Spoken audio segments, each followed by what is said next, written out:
How's it going, folks? My name's Austin Eubanks, and welcome to the first drill for graduate statistics this semester.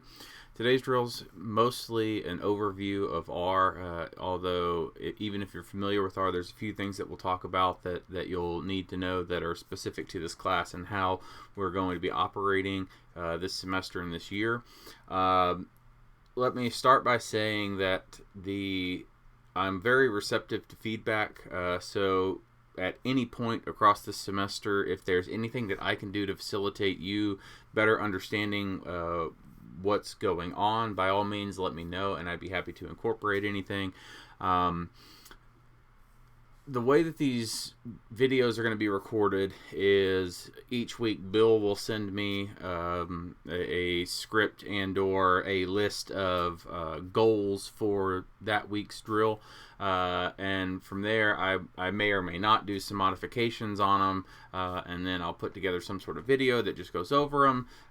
I'll try to keep them as short as possible and only as long as they need to be, because these pre-recorded videos are there for you to watch over and work through before Thursday and Friday's Q&A. That way, on Thursday and Friday, whenever you're coming in for the live meetings, you have questions that I can answer. You've already run into the problems that you're going to run into, and you can just say, hey, here's what I need help with, and then I can help with those specific things. But also on Thursdays and Fridays, I'll be talking a lot more, because what you'll be getting in these videos is much more just the absolute must-haves as far as the minimum that you need to be able to do and know to succeed in this course. On Thursdays and Fridays, the things that I'll be talking about most likely will go beyond that.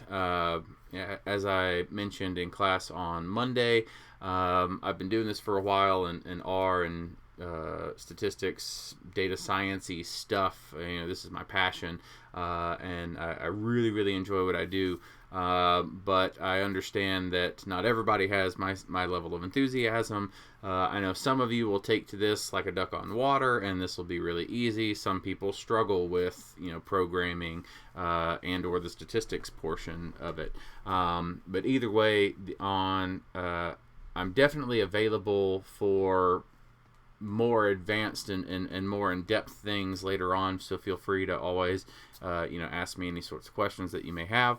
And with that said, we'll just go ahead and get started in this drill. So if you've opened up the script, it should look something like this. And one thing I want to point out, you'll notice up here at the top, I have this, what it's called Keycaster, and so this, if I hit shift, then this is going to light up.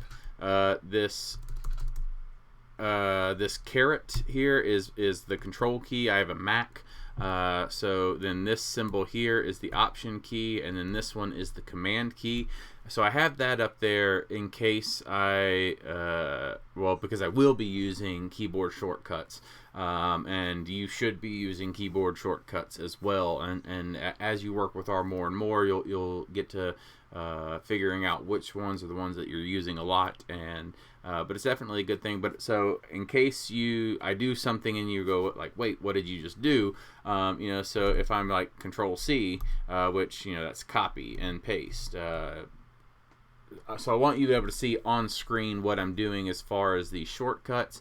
But if you're a Windows user, then you'll have to kind of translate. So the command is usually the control key. So where I would hit Control C or Command C, you would hit Control C, that sort of thing. But so if you're a Windows user, you'll have to translate it. But nonetheless, that's what this thing up here on the screen is.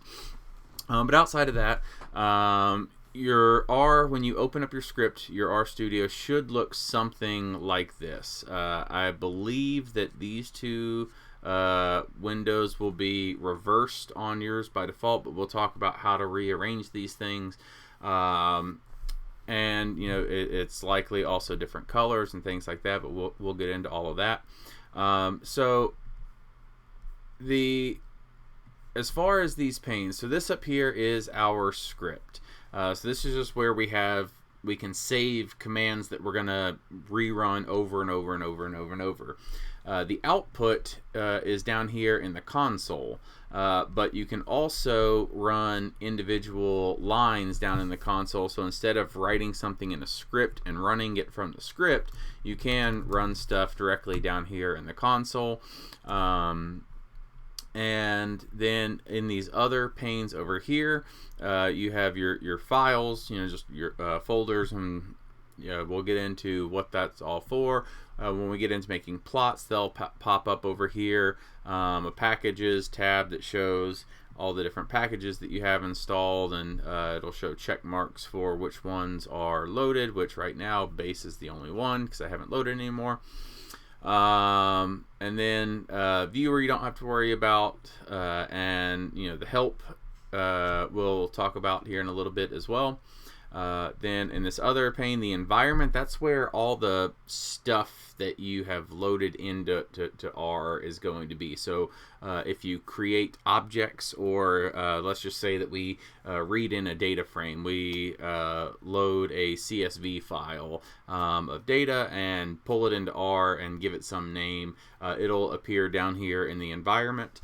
And so that's where like all of our stuff that we're working with appears.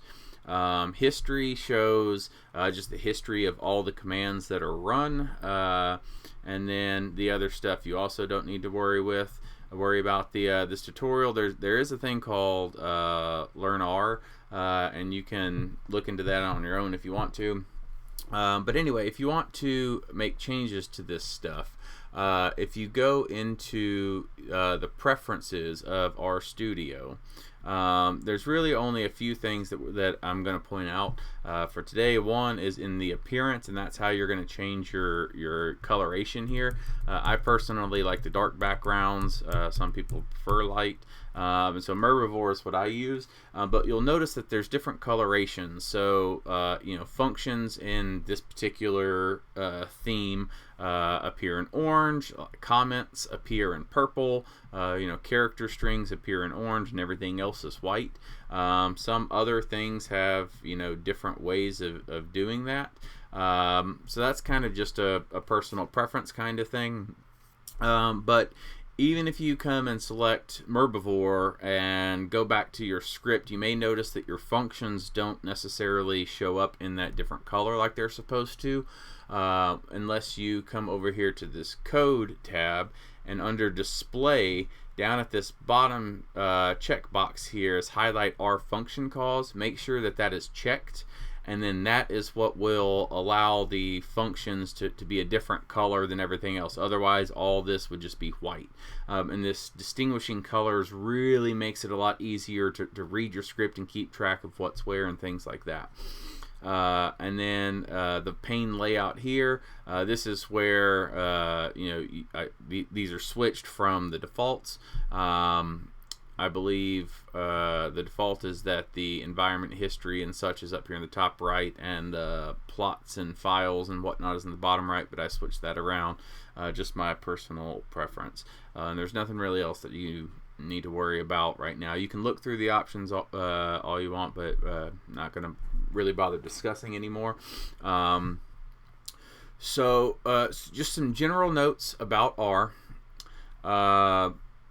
Whenever you're in the script, hitting Command Enter or Control Enter will run the line that your cursor's on. So it's the same as hitting this Run button here. If I move this out of the way, it's the same as this Run button, but just Command Enter, Control Enter.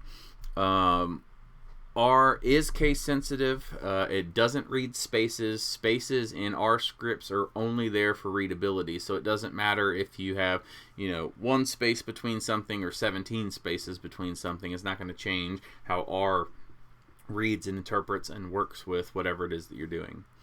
All of the brackets, parentheses, brackets, curly braces, etc. have to come in pairs, and if you leave one off, R is going to yell at you and things won't work. And a good deal of debugging down the road is going back and making sure that you have closing parentheses for each opening parentheses, and things like that. And don't reinvent the wheel. You're going to be copying and pasting a lot, and you should. You shouldn't retype out all of these long things, because why would you if you can copy and paste a big chunk of code and then just edit, you know, a small portion of it. So a note about functions. Most of what we're going to be doing in R is executing some functions, and functions are just like these things that you give it some argument, or it has some argument, and you give it some input, and it will return some sort of output. Some functions will take blank inputs. For instance, this is a function session info, and if I run that, then it will tell me what version of R I'm running, and also what packages I have loaded and things like that. And of the libraries and packages that are loaded, it'll tell me what versions of those things I have. But the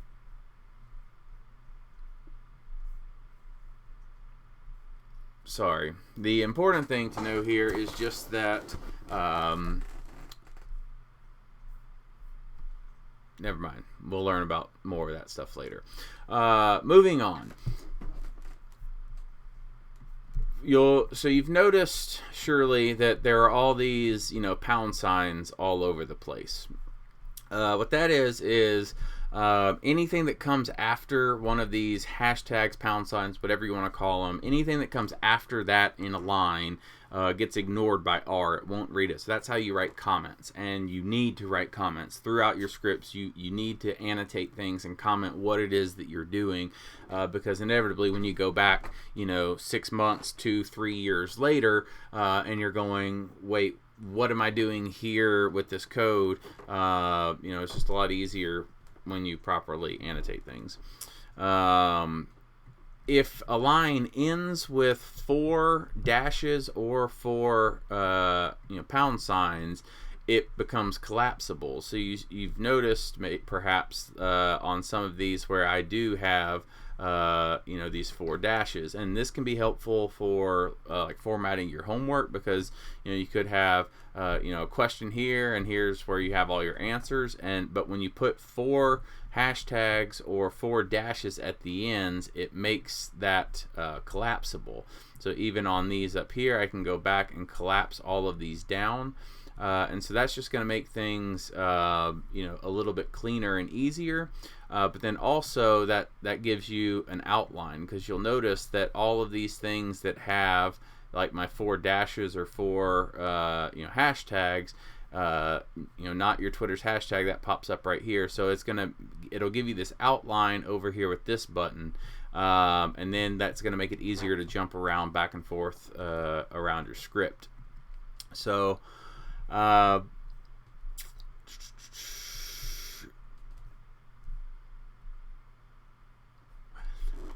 for 1.4 here, adjusting the text width, when you're writing this code, there's no limit. If I'm sitting here writing here, this will just let me go on and on and on, and it's never going to stop me. There's no limit to how far out to the side it'll let you go, so you need to be aware, and you don't want things running off your screen. You want to try to keep it about 80 characters, so about this width. So that everything can fit on one screen, and then you can avoid scrolling. Now there is a very, very handy keyboard shortcut called reflow, and what that does is it basically auto wraps things for you. So that's Control Shift and / with on a Mac, or Control Shift / on the Windows, and so this is mindful. I'll show you here how this works. So I've got these long comments that run off the screen.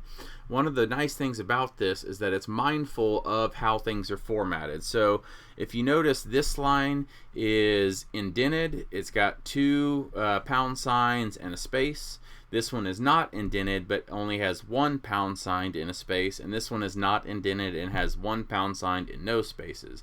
So if I come here and I hit Control Shift / or, you know, which turns into a question mark because of the shift, notice how it indents that second line, adds the 2 pound signs, whereas on this one, if I hit again Control Shift ?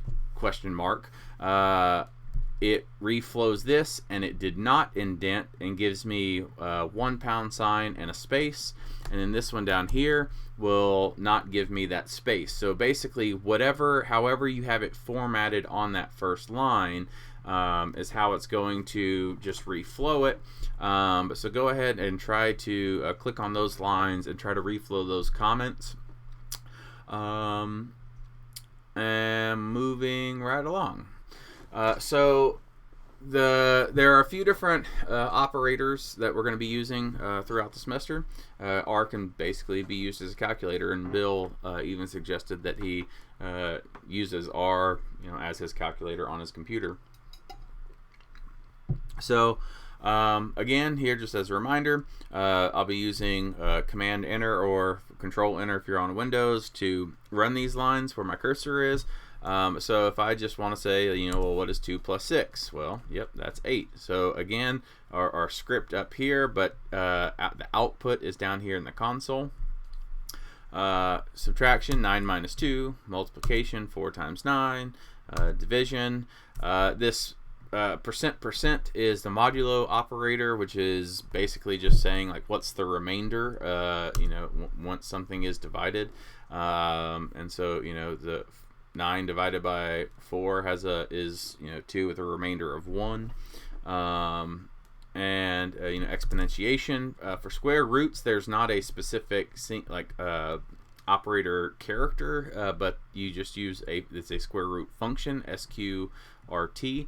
And so if we wrap 25 in the square root function, it'll give us our square root of 5. And so here you can go ahead and have a little practice checking a 3 operand expression. Just check the order of operations to make sure that you're getting the responses that you would expect. Always use spaces before and after all of these infix operators, so equal signs, plus signs, minus signs, greater than, less than, etc. The only exceptions are when it's a negative sign that you don't want to put the space there. But for instance here, if we have 3 minus negative 5 and 3 minus negative 5, either way are, like I said, spaces are just there for humans. It's there for clarity of reading it. R will ignore the spaces. It doesn't matter if I come in here and put in a whole line of spaces, it's still going to give me the same thing. But this is just more readable than this is. And again here, same thing. These will give me the same answer, but it's easier to read when there are spaces on either side of all of these things. So you should always include spaces on either side of all your plus signs, etc., unless it's a negative sign, and then obviously you're not going to separate the number from the negative sign itself. And then there are the relational operators, inequalities essentially. So you have 5 is less than 2. These will return Boolean logic, trues and falses. So 5 is less than 2. It's going to get returned false. If you want less than or equal to, then you just write that exactly as you say it. You would say 5 is less than or equal to 2 and run that, and again it's going to tell you false. 5 is greater than 2, and it's going to return true. So to test if something is exactly equal, rather than using just an equal sign, you have to use 2 equal signs. This is something we'll discuss more as the semester goes on, but just for now, if we want to see, is 5 equal to 2? No. Is 5 equal to 5? Yes. We get true. And then the exclamation point is the R reference for not. So exclamation point equals means not equal to, and so if we say is 5 not equal to 2? True. 5 is not equal to 2. So in R, we'll be working, R is an object-oriented programming language. So we work with objects, and you can create and store these objects using the assignment operator, which is an arrow like this or like this. The arrow points in the direction of assignment, and on the keyboards, there's a keyboard shortcut, Option minus on Macs or Alt minus sign on Windows. And so if I just hit Option and the minus sign, it's going to put in that left-facing arrow for me. And it's convenient that it is a left-facing arrow because you're always going to want, and like I'll teach you, to always have whatever object you're storing into always be over along the margin there. And so basically, instead of having this, you could, if we do this and we store the value of 5 into a variable that we just label A, you can now see down here in our environment we have a variable called A and its value is 5, and we have a variable called B that I assign the value of 3. Now you could do this the other way and say 5 and store that as A2, and you can see that it still works. But the thing is, as you're reading through code, it's good to have your objects always there on that left margin, because it's going to make it easier to read, where instead of like having to follow some line of code and see where some object is being created, it's always there at the front, so you can just glance through and see where things are being created.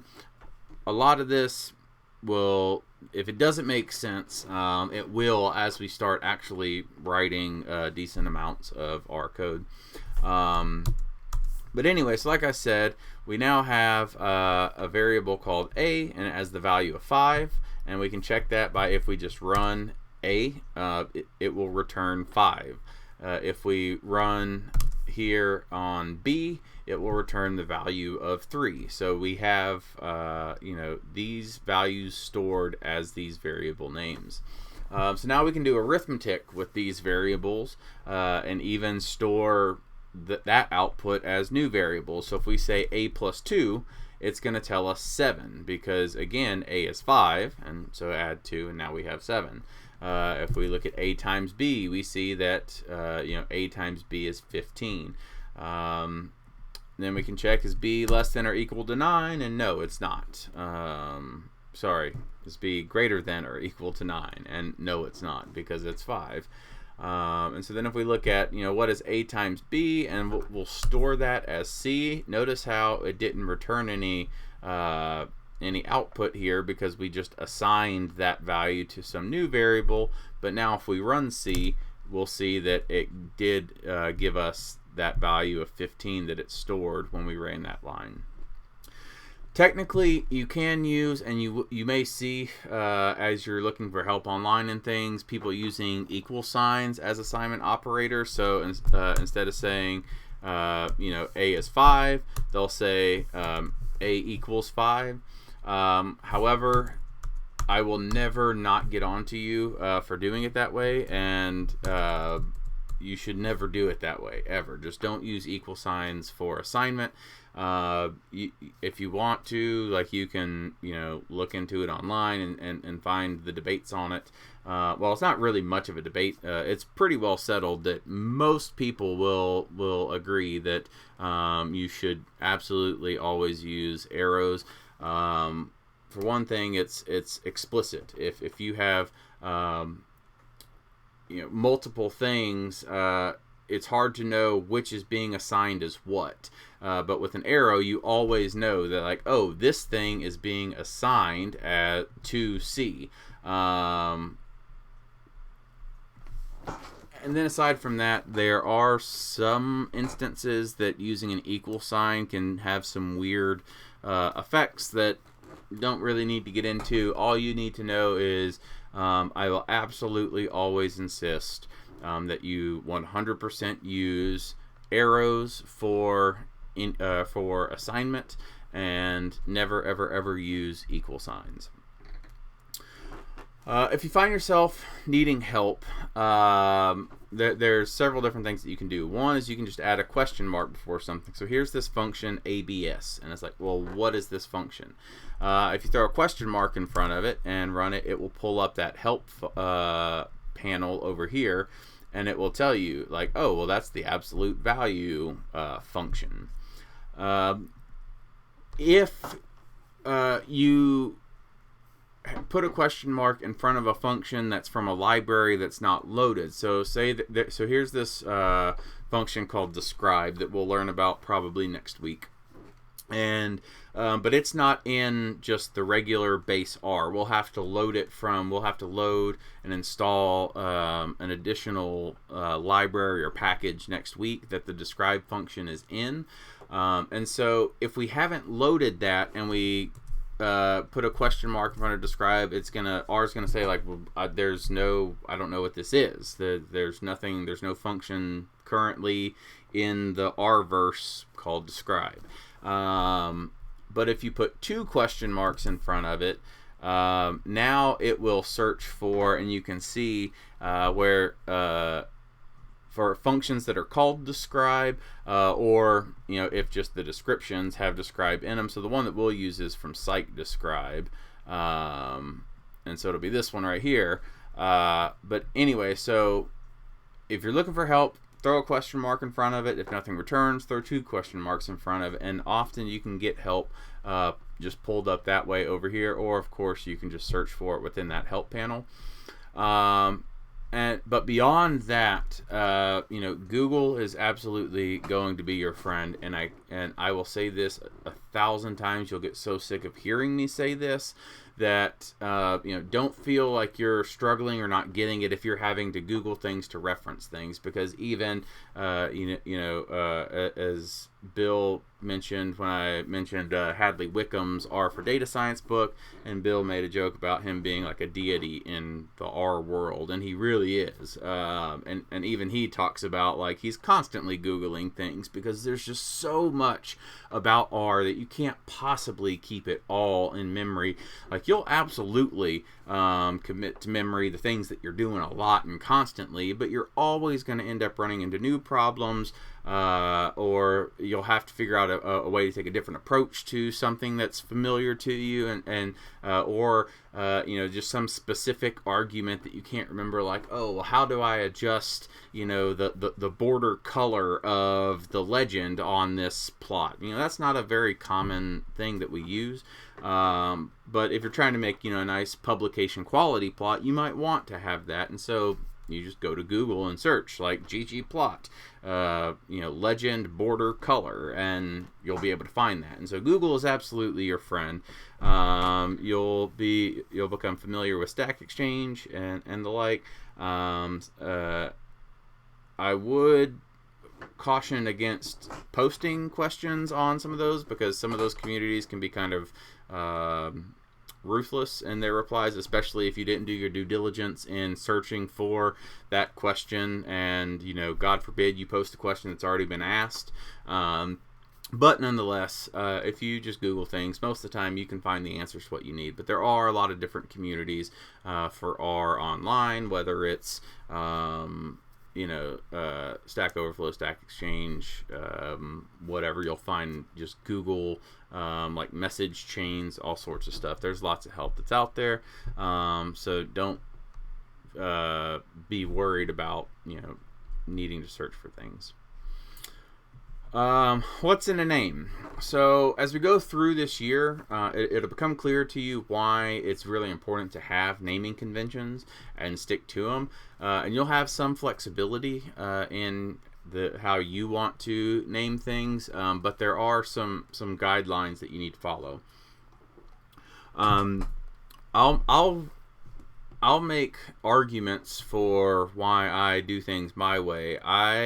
My naming conventions, you'll learn that very, very, very little that I do is not for a very specific reason. And I have a lot of hard-learned lessons over the years, and that those have influenced how I do things, including my naming conventions. For instance, when it comes to the case, I prefer snake case, which we'll talk about here in a second. And because I try to keep everything lowercase. If you look in my R scripts, it is like 99% lowercase because it's case sensitive.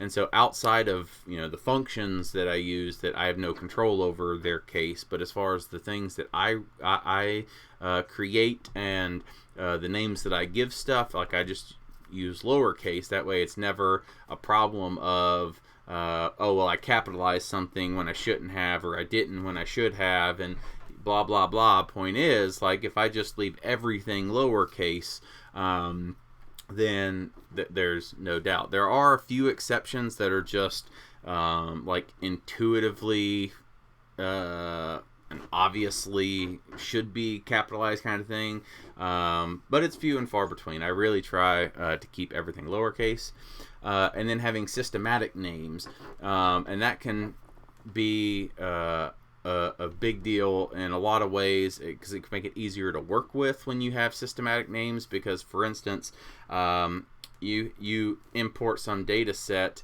and as long as your variables are systematically named, you could do things that say, for instance, like, all right, go across all these variables, and if it has this particular 3-letter sequence in it, meaning that it belongs to some particular subscale, pull those out, find the mean of those items, or find the reliability of those items without having to specify like these 15 items. You just say if it's SDO, and then because the variables are SDO1, SDO2, SDO3, SDO4 up through whatever, and so by having that systematic naming conventions, it makes it easy to automate and loop across stuff and kind of bulk process in a easier way, and it also it's important to have naming conventions for their meaning. So you'll get acquainted with all of my conventions as far as like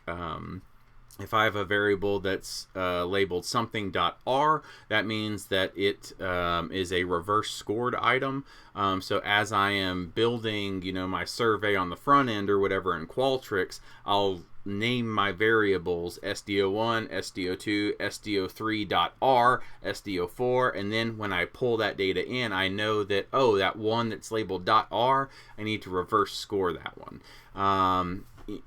.mc means I mean centered that variable, and so just all these different little things that that are the naming conventions that I've come up with and that I use, and that help me keep track of all these different things.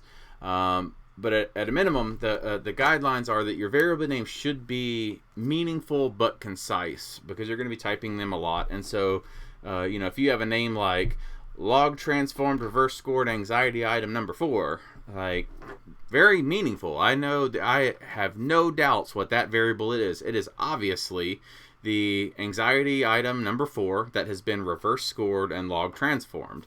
However, that's a rather long name, and it's not going to be awesome to have to type that in a whole bunch.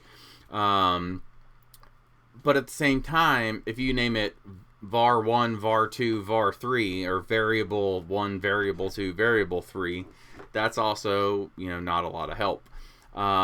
So, and lastly, these objects or names can't begin with digits, only characters, and I'm lying when I say that, because technically they can when you're working in the tidyverse, but that's again a lesson for another day.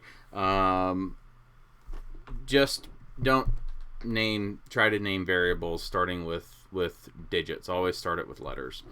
So for instance, there could be a variable name like this, and we're assigning some variable value, and if we run that line, we now see that we have this variable, and its value is variable value. Or you could do it all capitalized, and again, now this variable value is assigned to this variable called this could be a variable name, but those are obviously kind of difficult to read. So then there's camel case, which is where the first letters of things are capitalized. So this could be a variable name. Each one of those words has a capital first letter, and that's at least easier to read than the other two.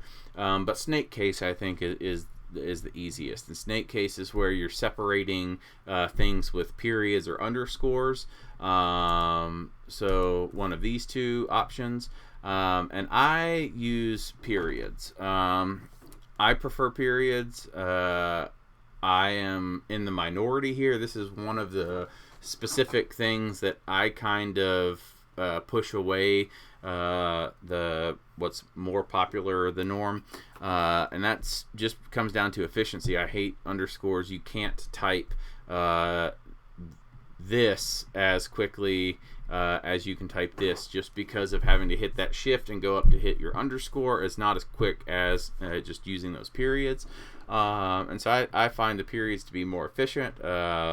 I find it to be no less aesthetically pleasing or anything like that, so I see no downside.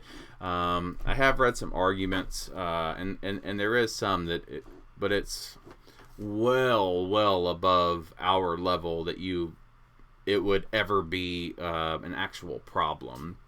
So if you're doing it with the periods instead of the underscores, for the purposes of what we're doing, it's never going to be a problem.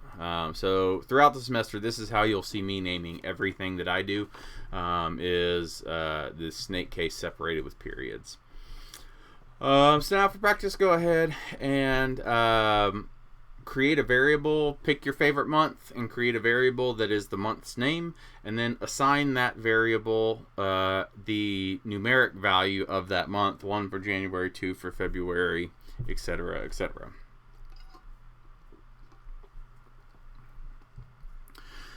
Last thing that we're going to talk about is our projects, and this is really important because this is what we're going to be working with all semester. So before we get into our projects, let's talk a little bit about the working directory. So the working directory is where R is going to look to get stuff when you ask for stuff, or that's where it's gonna put stuff when you save or export stuff. It's gonna do that. It's gonna go to the working directory unless it's told otherwise. By default, your working directory is your computer's home drive. So if I run the function get wd, that's get working directory, then open parentheses, close parentheses, but nothing in there, it's going to tell me that my users folder and then Austin. So this is on Windows, it's the equivalent of your user folder, where in my Austin folder that I have documents, videos, pictures, etc. On a Windows computer, it'll have my documents, downloads, my pictures, etc., etc. So that user folder is the default working directory, but that's not really where I keep stuff. So a more typical directory path might look something like this, where in my folder, then I have my documents folder, and in that folder I have a folder called school, and then in that folder I have a folder called stats, and then in that folder I have a folder called PSYC 5133, and then in that folder I have a folder called week 1, which is where I want to put this week's scripts and data and such. And so, let's just say that we downloaded some data file 1.csv, which, if you're not familiar, CSV is basically an Excel file, except for there's no formatting or anything. It's comma separated values, but if you open up CSVs, they'll open in Excel. And so we download this data file 1.csv, and we put it in this week 1 folder, and then I want to read that data file into R to work with that data. So there's a function read underscore CSV, but if we just put in read underscore CSV and then data file 1.csv, R is going to look in the working directory because that's the default file path. And again, that's where it's going to look for stuff, and that's where it's going to put stuff unless you tell it otherwise. So since I put that data file in this week 1 folder, I actually have to tell it read underscore CSV, document school stats PSYC 5133 week 1 data file 1.csv. Side note, you'll notice here that I have this tilde, and here I have this tilde, and that is the shorthand for home directory.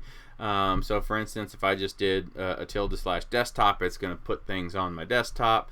because it's the same as, you know, user/Austin/desktop.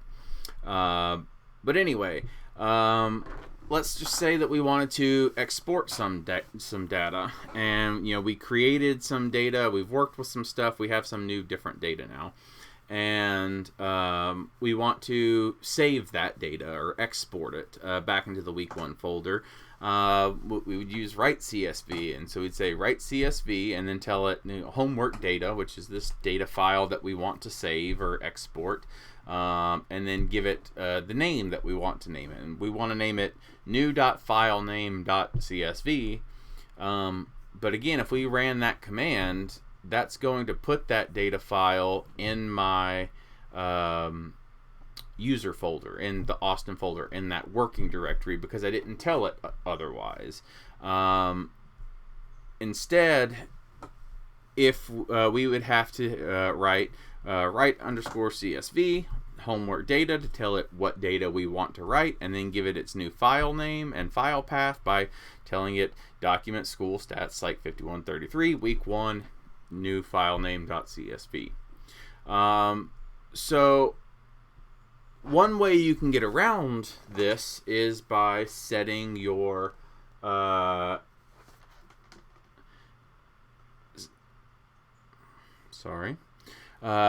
setting your working directory when you open up R. So you could do that by earlier where we used get WD to get the working directory. Here you can use set WD for set the working directory. And so if I were to run this command here, it would change my working directory and make it that week 1 folder. And so now I could just write, if I did just put you know, write CSV, the data file, and then the new file name, or if I just did read CSV and a file name, it would put it in or look for it in that week 1 folder, because I've now made that my working directory. However, we aren't going to have to worry about setting and changing the working directories, because that's one of the nicest features of our projects that we're going to be using, is that it takes care of your working directory for you. So our projects is a way of having self-contained projects that's going to maintain consistency with your settings, data, script, etc. The side note about moving files. So for instance, let's just say we don't use our projects, and instead we hard code you know, these file paths and whatnot. What happens if even if we go through and put, say, this in where we're reading that CSV file, but now what about if we take that CSV file and we move it to a different folder and it's no longer in this week 1 folder? Or let's just say that we don't like the way that we set up this folder structure, and so we get rid of this stats folder, and just in school we move this psych 5133 folder into school. Well, now all the scripts that have this typed into it are going to break, because that's not correct anymore. But with projects, when you open up an R project, whatever folder that R project file is in is your working directory. And I will show you an example of what this might look like. So in my previous things, I set up, you know, weekly things. So here's this rproj file. So this was the first week R project. And if I just double click that R project, it's going to open this project, and it's going to set the working directory to this week 1 drill.homework folder. If I go to week 2 and open up this R project, then this folder becomes the working directory. So you can see here where I have these data files and these scripts and things. They're all in those folders. So here where I'm working, you know, sometimes I have here we have 4 different data sets that we worked with in this 1 week. And if I just double click this R project, again, it's going to make this folder the working directory. So then I can just read, this bias.csv or finance.csv, and it's going to take care of that working directory for me. Beyond that, working with R projects does a few other things as far as with the environment and the data that you're using and stuff. You can have it to where it'll be restored so that you don't have to reread in the data. Right now, if I were just to close out R and reopen it, all of this in the environment is going to be cleared out. It's going to be gone. It doesn't save, and so we'd have to go back in. And so if hypothetically we had read in some CSV file, we had worked with some stuff, maybe we've computed some new variables, or we've mean centered some variables, relabeled some things, etc. Close out R, open it up, it's now all gone. We have to run it all again. If we're using R projects, and if we select for it to save that data when we close it, then it will have that data available when we reopen it. Now there are I put this asterisk here because there's arguments for why you wouldn't want to do that, and I by and large don't do that unless it is a particularly large data file or something that's really takes a long time to get through it and to do all the processing. But besides that, I would rather start from a clean slate every time as far as the data goes, and that's what we have a script for. If you have your script done properly and it's nice and linear, and you're not jumping around and or doing some stuff in the console, some stuff in the script, etc., then once you open it up, you just run your script and your data will be right back where you left it. But nonetheless, it also will keep like the various tabs that you have, if you have multiple scripts open, even down to your options as far as the dividers and things, and your R history gets saved, which that has saved me more than once, where I did do something in the console and then I undid it, and later I was going back through my script trying to find where did I get this variable from, and I have to go back into my history to be able to pull up where that actually was. But anyway, I know I've thrown a lot of information at you today. If it feels overwhelming, don't worry. I promise it's going to probably feel overwhelming for a couple or a few weeks as we get our bearings, but it'll all very quickly start making more sense, especially if you check out that R for Data Science book of Hadley Wickham's, which I would really, really recommend. The R project. So now, as the final thing here, what we're going to do is we'll walk through together how to set up your R project. So, I showed you on mine how I had it previously set up as far as week by week. So if you want to set it up that way, or if you want to set it up by topic or whatever, but either way, up here in the corner you see where there's this project, and currently I'm not in a project. But if we click on that, and we're going to click New Project, and we'll save that script. So if you already have a folder that you want to be the working directory, so for instance, I have this where I'm now building this particular folder, and if I wanted this Fall 20 intro folder to be the R project folder for this particular script and for this kind of intro portion of the class, I can use existing directory, or you can just create a new directory. And we'll for now we'll just say go ahead and create a new one. If you click choose an existing one, it's basically the same. It's just a matter of pointing R2 which one. So we'll say I want to go into school stats, fall 2020 grad stats, and right there, if I wanted to make that, click open and create project, or creating a new directory, we'll say a new project. I want to put this again in this school stats fall 2020, and then I'll call this one week 1, and then once I click create project, it now has this project open for us. And so now if I open, if I close this and reopen it, I'll just show you.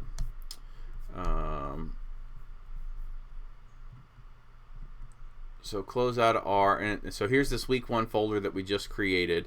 And if I double click on that week 1 R project, it will open up that R project for us.